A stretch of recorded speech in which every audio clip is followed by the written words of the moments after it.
ಅಂಥದ್ದೇ ಪರಿಸ್ಥಿತಿ ಇತ್ತು. ಅಲ್ಲೂ ಕೂಡ ವಿದೇಶಿ ವಿನಿಮಯ ಭಂಡಾರ ಏನಿತ್ತು ಅದು ಕರಗ್ತಾ ಹೋಗ್ತಾ ಇತ್ತು. ಹೀಗಾಗಿ ರೂಪಾಯಿ ಮೌಲ್ಯವನ್ನ ಜಾಸ್ತಿ ಮಾಡೋದಕ್ಕೆ ಮತ್ತು ಡೆಡ್ ಎಕಾನಮಿ ಆಗಿ ಕುಂತಿದ್ದಂತಹ ಗೋಲ್ಡ್ ಮಾರುಕಟ್ಟೆಯಲ್ಲಿ ಅದು ಚಾಲ್ತಿಗೆ ಬರ್ಲಿ ಅನ್ನೋ ಕಾರಣಕ್ಕೆ ಒಂದು ಸ್ಟೆಪ್ ಅನ್ನ ತಗೊಂಡ್ರು. ಸೊ ಅಂತದ್ದೇ ಸ್ಟೆಪ್ ಅನ್ನ ಇವತ್ತು ಕೂಡ ತೆಗೆದುಕೊಳ್ಳಬೇಕಂತ ಅನಿವಾರ್ಯ ಪರಿಸ್ಥಿತಿ ಇದೆ. ಬಟ್ ಕಾಂಗ್ರೆಸ್ಗೆ ಇದ್ರಲ್ಲಿ ಖ್ಯಾತೆ ಏನು ಅಂತ ನಾನು ಕೇಳ್ತಾ ಇರೋದು. ನಿಮ್ ಖ್ಯಾತೆ ಏನ್ ನಿಮ್ದು? ನೀವು ದಿನಕ್ಕೊಂದು ಹೇಳಿಕೆ ಕೊಡ್ತಿದ್ದ ಹರಿಪ್ರಸಾದ್ ಅವ್ರು ಹೇಳಿಕೆ ಕೊಡ್ತಾರೆ, ಇವ್ರು ರಾಜಣ್ಣ ಹೇಳ್ತಾರೆ ಜ್ಯೋತಿಷಿನ ಅವರು ಅಂತ. ಜ್ಯೋತಿಷಿ ಅಲ್ಲ ಸ್ವಾಮಿ, ಅವ್ರು ನಮ್ಮ ರಾಷ್ಟ್ರದ ಪ್ರಧಾನಿಗಳು ನಾವೆಲ್ಲರೂ ಆಯ್ಕೆ ಮಾಡಿ ಕಳ್ಸಿರೋರು. ಅವ್ರೇನ್ ಜ್ಯೋತಿಷಿ ಅಂತ ನಾವ್ ಹೇಳಿದೀವ? ಮೇಡಮ್ ನನ್ನ ಮಾತು ಕೇಳಿ. ಯಾಕೆ ನಾವು ಮಾಡ್ತಾ ಇದ್ದೀವಿ ಅಂತ ಹೇಳಿದ್ರೆ 1966ರಲ್ಲಿ ನಮ್ಮಲ್ಲಿ ವಿದೇಶಿ ವಿನಿಮಯ ಒಂದು ವಾರಕ್ಕೂ ಸಾಕಾಗುವಷ್ಟು ಇರ್ಲಿಲ್ಲ. ವಿದೇಶಿ ವಿನಿಮಯ ಮತ್ತು ಡಾಲರ್ ಆವಾಗ RBI ಕಂಟ್ರೋಲ್ ಇತ್ತು. ನೀವು ಡಾಲರ್ ಬೇಕಿದ್ರೆ RBIಗೆ ಬಂದ್ ಮಾಡಿ 7 ರೂಪಾಯಿಗೆ ಡಾಲರ್ ಸಿಗ್ತಾ ಇತ್ತು. 7 ರೂಪಾಯಿಗೆ ಸರ್ಕಾರವೇ ನಿಮ್ಗೆ ಡಾಲರ್ ಕೊಡ್ತಾ ಇತ್ತು. ಯಾಕೆಂತ ಹೇಳಿದ್ರೆ ಇದರ ಡಿಫರೆನ್ಸ್ ಮಾರ್ಕೆಟ್ ರೇಟಿಗೂ ಮತ್ತು ನಿಮಗೂ. ನೀವು ಕಾಂಗ್ರೆಸ್ ಅವರು ಬಿಜೆಪಿ ಲೈನ್ ಅಲ್ಲೇ ಮಾತಾಡ್ತೀರಿ ನೋಡ್ರಿ ಸರ್. ಅವರು ಈಗ ಮಾತೆತ್ತಿದ್ರೆ ಇಂದಿರಾ ಗಾಂಧಿ ನೆಹರು ಅಂತೇಳಿ ಅವರು ಅಂತಾರೆ, ನೀವು ಮಾತೆತ್ತಿದ್ರೆ ನೆಹರು ಇಂದಿರಾ ಗಾಂಧಿ ಅಂತ ಅಂತೀರಿ. ಇದು 2026 ಬಂದ್ಬಿಡ್ರಿ ನೀವು ಎರಡೂ ಪಕ್ಷಗಳು. ನೀವು ನೆಹರು ಇಂದಿರಾ ಗಾಂಧಿ ಅಂತೀರಿ, ಅವರು ಅವ್ರ ಬೆನ್ಕೆರೆ ಅವ್ರು ಅಂತಾರೆ. ನನಗೆ ನಮ್ಮ ಮಾತು ಕೇಳಿದ್ರು. ಇವತ್ತು ಸೋಷಿಯಲ್ ಮೀಡಿಯಾದಲ್ಲಿ ಹಿಂದುದ್ದು 1967ನೇ ಇಸ್ವಿಯದ್ದು ಒಂದು ಡೂಪ್ಲಿಕೇಟ್ ಕಾಪಿ ಹಾಕಿ ಇಂದಿರಾ ಗಾಂಧಿ ಅವರು ಬಂಗಾರ ಈ ದಿನದ ರಾಷ್ಟ್ರದ ಪರಿಸ್ಥಿತಿಯ ಬಗ್ಗೆ ತಮಗೆ ಇಂದಿರಾ ಗಾಂಧಿ ಅವರು ಅಥವಾ ಇಂದಿರಾ ಗಾಂಧಿ ಅವ್ರದ್ದು ಏನೋ ಒಂದು ಫೇಕ್ ಪೋಸ್ಟ್ ಓಡಾಡ್ತಿದೆ ಅನ್ನೋದ್ರ ಬಗ್ಗೆ ನೀವು ತಲೆ ಕೆಡಿಸ್ಕೊಂಡಿದ್ದೀರಾ ಸರ್? ಏನ್ ಸರ್ ಇದು? ಇಂದಿರಾ ಗಾಂಧಿ ಅವ್ರ ಕಾಲ ಹೋಯ್ತು, ಆಡಳಿತ ಮುಗೀತು, ರಿಯಾಲಿಟಿ ಬಗ್ಗೆ ಮಾತಾಡ್ತಿರೋ? ನಾನು ಮುಂದಕ್ಕೆ ಹೋಗ್ಲೋ? ನೀವು ಇಂದಿರಾ ಗಾಂಧಿ ಅವ್ರು ನನ್ನ ಕ್ಲಾರಿಫಿಕೇಶನ್ ಕೇಳಲಿಲ್ಲ. ರಾಷ್ಟ್ರಕ್ಕೆ ದಾನ ಮಾಡಿದ್ದಾರೆ ಸರ್, ದಾನ ಮಾಡಿದ್ದಾರೆ ಇಂದಿರಾ ಗಾಂಧಿ ಅವರು. ಸರ್ ಮೋದಿ ಅವರು ಎಷ್ಟು ದಾನ ಮಾಡಿದ್ದಾರೆ?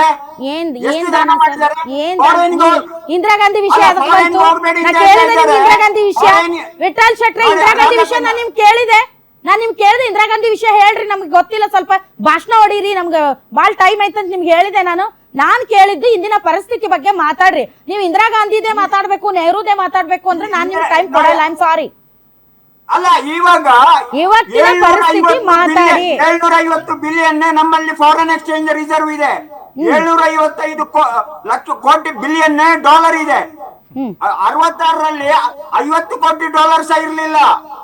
ಆವಾಗಿನ ಪರಿಸ್ಥಿತಿ ಈಗ ಹಂಗಂತೇಳಿ ಅದು ಕರ್ಗೋವರೆಗೂ ಸುಮ್ನೆ ಇರ್ಬೇಕು, ಮುಂಜಾಗ್ರತೆ ತಗೋಬಾರ್ದು ತಮ್ಮ ಪ್ರಕಾರ. ಕಳೆದ ಫೆಬ್ರವರಿಯಲ್ಲಿ ಎಷ್ಟು ವಿದೇಶಿ ವಿನಿಮಯ ಭಂಡಾರ ಕರಗಿದೆ, ಎಷ್ಟು ಪರ್ಸೆಂಟೇಜ್ ಹೋಗಿದೆ ಅಂತ ಗೊತ್ತಾ? ಹಿಂಗೆ ಬಿಟ್ರೆ ನಾವು ನೀವ್ ಹೇಳಿದಾಗೆ 2 ವಾರಕ್ಕೆ 3 ವಾರಕ್ಕೆ ಬಂದು ಬಿಡ್ತೀವಿ. ಸೊ ಮುಂಜಾಗ್ರತೆ ವಹಿಸ್ತಾ ಇರೋದನ್ನ ಅಪ್ರಿಶಿಯೇಟ್ ಮಾಡೋದು ಬಿಟ್ಬಿಟ್ಟು 2 ವಾರಕ್ಕೆ ಆಗುವಷ್ಟು ಇಟ್ಕೊಂಡು ಆಮೇಲೆ ಮಾತಾಡಿ ಅಂತ ಹೇಳೋದು ಇದು ಯಾವ್ದು ನನಗೆ ಗೊತ್ತಿಲ್ಲ. All right, okay, I move forward. ನಾನ್ ಮುಂದಕ್ಕೆ ಹೋಗ್ತೀನಿ. ಎಸ್ ಫಸ್ಟ್ ಪೊಲಿಟಿಕಲ್ ಇದನ್ನ ತಗೊಂಡು ಆಮೇಲೆ ನಾವು ಇದಕ್ಕೆ ಹೋಗೋಣ. ಬಸವರಾಜ್ ಸರ್ ಹೇಳ್ರಿ. ನಮ್ಮ ಕಾಂಗ್ರೆಸ್ ವಕ್ತಾರರು ಇವಾಗ ಏನ್ ಹೇಳ್ತಾ ಇದ್ರು, ಅವರು ಸಮರ್ಥನೆ ಮಾಡೋದು ಲಾಲ್ ಬಹದ್ದೂರ್ ಶಾಸ್ತ್ರಿ ಅವ್ರ ಪೀರಿಯಡ್ ಅಲ್ಲಾಗಲಿ ಅಥವಾ ಆಮೇಲೆ ಇಂದಿರಾ ಗಾಂಧಿ ಅವ್ರ ಪೀರಿಯಡ್ ಆಗಲಿ ದಶಾಂಶ ಸೂತ್ರಗಳನ್ನು ದೇಶದ ಸಮಗ್ರ ಅಭಿವೃದ್ಧಿ ಮುಂದೆ ಇಟ್ಕೊಂಡು ಡಾಕ್ಟರ್ ಅಬ್ದುಲ್ ಕಲಾಂ ಜಿ ಅವರು ಕೊಟ್ಟಿದ್ದಂಥದ್ದಾಗಲಿ ಅಥವಾ ಈಗ ನಮ್ಮ ನಿನ್ನೆ ಮೋದಿಜಿಯವರು ಹೇಳಿದರೆ ಅಕ್ಷರಶಃ ಮೋದಿಜಿಯವರು ವಿಶ್ವ ನಾಯಕರೇ. ಯಾಕಂದ್ರೆ ಅವ್ರು ಏನ್ ಹೇಳ್ತಾ ಇದ್ರು, ಜ್ಯೋತಿಷಿನ ಅಂತ ರಾಜನ್ ಅವರು. ನಾನು ನೇರವಾಗಿ ಹೇಳ್ತೀನಿ, ವಿಶ್ವ ನಾಯಕನೇ ಆಗಲಿ ಜ್ಯೋತಿಷಿನೇ ಆಗಲಿ ವಿಶ್ವದ ಆರ್ಥಿಕ ಮುಗ್ಗಟ್ಟಿನ ಮುಂದೆ ಮೊಣಕಾಲು ಊರಿದ್ದಾರೆ ಅನ್ನೋದನ್ನು ತಾವು ಒಪ್ಕೊಳ್ಳಿ ದಯವಿಟ್ಟು ಬಸವರಾಜ್ ಅವರೇ. ಮತ್ತಿನ್ನೇನು ಎಲ್ಲರೂ ಊರ್ಬೇಕು ಇಂತ ಪರಿಸ್ಥಿತಿಯಲ್ಲಿ ಅವ್ರ ಕೈಯಲ್ಲಿ ಇಲ್ಲ. ವಿಶ್ವಗುರುವಿನ ಕೈಯಲ್ಲೂ ಇಲ್ಲ. ಇದು ವಿಶ್ವಗುರುವಿನ ಕೈಯಲ್ಲಿ ಇದ್ದಿದ್ರೆ ಇವತ್ತು ಹೊರಗಡೆ ಬಂದು ಅದನ್ನ ಮಾಡ್ರಿ ಇದು ಮಾಡ್ರಿ ಉಳಿತಾಯ ಮಾಡ್ರಿ ಅಂತ ಹೇಳ್ತಿರ್ಲಿಲ್ಲ. ನೋಡಿ, ಮಾನ್ಯ ಪ್ರಧಾನಮಂತ್ರಿಗಳ ಕ್ರಮ ಏನಿದೆ, ಒಂದು ದೇಶ ಸ್ವಾವಲಂಬನೆ ಸ್ವಾಯತ್ತತೆನ ಅದರ ಸ್ವಂತಿಕೆನ ಉಳಿಬೇಕಾದ್ರೆ, ಅಭಿವೃದ್ಧಿ ಸರಾಗವಾಗಿ ಎಲ್ಲ ಕ್ಷೇತ್ರಗಳಲ್ಲೂ ಸಾಗಬೇಕಾದ್ರೆ ಇಂಧನ ಸುರಕ್ಷತೆ ಮತ್ತೆ ಇಂಧನ ಸಂರಕ್ಷಣೆ ಅನಿವಾರ್ಯ. ಸರಿ, ಇಂಧನ ಸ್ವಾವಲಂಬನೆ ಇದೆಯಾ? ನಾವು ಆತ್ಮನಿರ್ಭರ ಇದೀವ? ನಾವು ಆತ್ಮನಿರ್ಭರ ಇದೀವ? ಇದ್ರೆ ಇವತ್ತು ಈ ಪರಿಸ್ಥಿತಿ ಯಾಕೆ ಬರ್ತಿತ್ತು? ಮೇಡಮ್, ಆತ್ಮನಿರ್ಭರ ಭಾರತದಲ್ಲಿ 70 ವರ್ಷ ಈ ದೇಶ ಆಳದಂತ ಕಾಂಗ್ರೆಸ್ ಅದೆಲ್ಲ ಬೇಡ ಸರ್, ಅದೆಲ್ಲ ಬೇಡ. 12 ವರ್ಷ ಇವ್ರು ಬಂದು ಈಗ 13ನೇ ವರ್ಷ ಆಗೈತಿ. ನೀವು ಬಾಳ ಹಿಂದೆ 13 ವರ್ಷ ಇದೆ. Very good year. ನೀವ್ ಏನ್ ಬೇಕಾದ್ರೂ ಮಾಡಬಹುದು. ನಾವು ಆತ್ಮನಿರ್ಭರ ಇದೀವ ಎನರ್ಜಿಯಲ್ಲಿ? ಆತ್ಮನಿರ್ಭರ ಸೋಲಾರ್ ಈಗ ನೋಡಿ 50% ಇಲ್ಲ ಮೇಡಮ್. ನಿನ್ನೆ ಮೋದಿ ಇವತ್ತು ಈ ಕ್ರೈಸಿಸ್ ಬರ್ತಿರ್ಲಿಲ್ಲ. ಮೇಡಮ್, ಒಂದ್ ನಿಮಿಷ.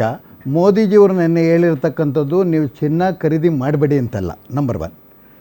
ಈ ಹಿಂದೆ ಕೆಲವು ಕಾಂಗ್ರೆಸ್ ಪ್ರಧಾನಿಗಳು ಹೇಳಿದ್ರು ಚಿನ್ನ ಖರೀದಿ ಮಾಡಬೇಡಿ ಅಂತ. ಇಂದಿರಾ ಗಾಂಧಿ ಅವರು ಅಳಿಯ ಹೇಳಿದ್ರು. ಅಲ್ಲ ಮಗಳ ಗಂಟೆ ಹೇಳ್ಬೇಡ್ರಿ. ಹೇಳ್ತೀನಿ ಮೇಡಮ್. ಎರಡನೇ ಅಳಿಯ ಅಲ್ಲ ಮಗಳ ಗಂಟೆ ಆಮೇಲೆ ಹೇಳ್ಬೇಡ್ರಿ ಸರ್ ಪೆಟ್ರೋಲಿಯಂ ಬಸವರಾಜ್ ಅವ್ರೆ.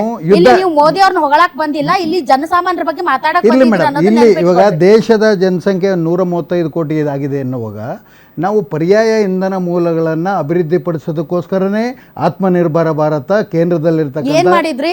ಮಾಡ್ತಾ ಇದ್ದಾರೆ. ಇವಾಗ ಸೋಲಾರ್ ಜಗತ್ತಲ್ಲಿ ಸೋಲಾರ್ ಸೋಲಾರ್ ಅಲ್ಲ ಏನ್ ಮಾಡಿದ್ರಿ ಸೋಲಾರ್? ಮೇಡಮ್ ಏನ್ ಮಾಡಿದ್ರಿ ಸೋಲಾರ್? ಕರ್ನಾಟಕದಲ್ಲಿ ಸೋಲಾರ್ ಯಾರು ಇಡೀ ಭಾರತದಲ್ಲಿ ಸೋಲಾರ್ ನಂಬರ್ 1 ಇರೋದು ಯಾರು?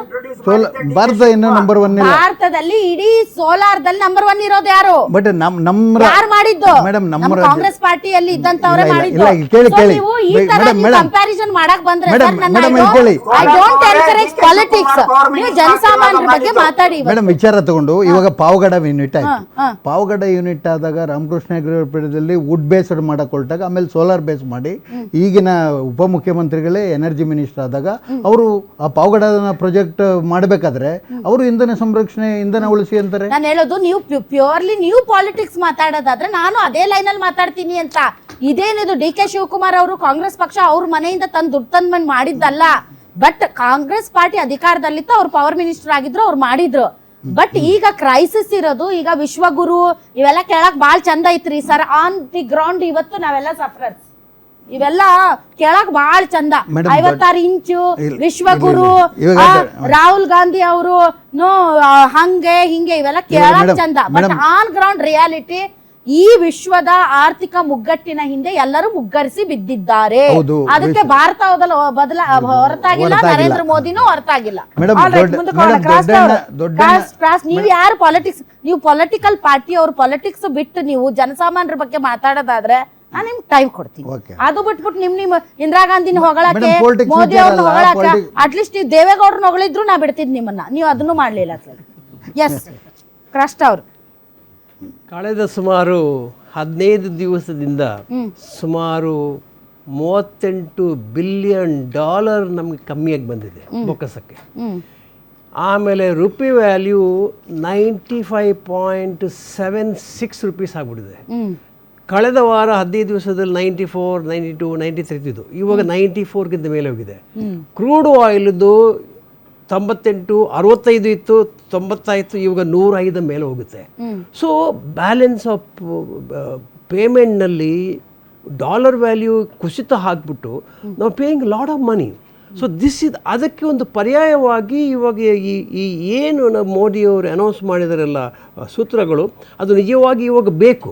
ಯಾಕಂದರೆ ನಾವು ಆಯಿಲ್ ಸೇವ್ ಮಾಡಬೇಕು, ಫಾರಿನ್ ಕರೆನ್ಸಿ ಸೇವ್ ಮಾಡಬೇಕು. ಯಾವ ರೀತಿ ಒಂದು ಹೇಳಿದ್ದೇನು, 1 ವರ್ಷ ತನಕ ನೀವು ಫಾರಿನ್ ಕರೆನ್ಸಿ ಸೇವ್ ಮಾಡಬೇಕು. That is the big main important.